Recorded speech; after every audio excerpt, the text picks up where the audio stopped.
Porque vai largar em nome de Prefeitura Municipal Itabaiana, de Valmir e Francisquinho, em nome de Soares, o rei dos pneus, Beto Godrich, o segundo maior revendedor de pneu do Brasil, em nome de Beto Pneu, a parceria que deu certo, já larga X9, já larga com ele o Claudinho.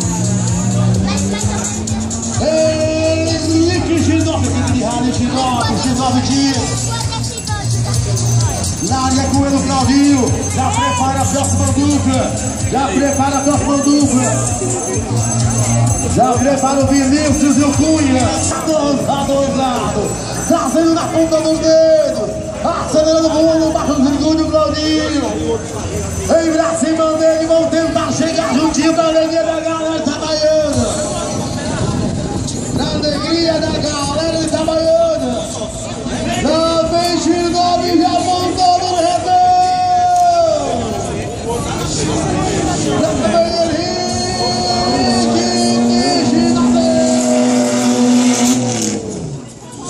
Segura essa máquina. Vamos ver, tempo dos pilotos. Deu 1:22:030.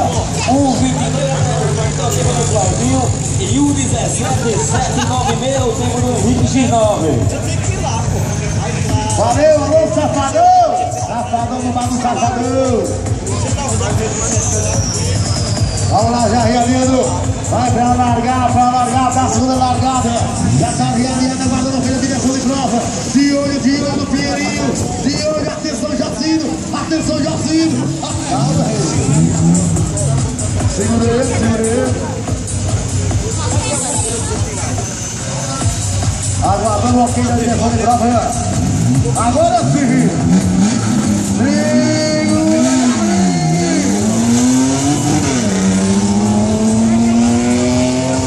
Abre que tirou o momento!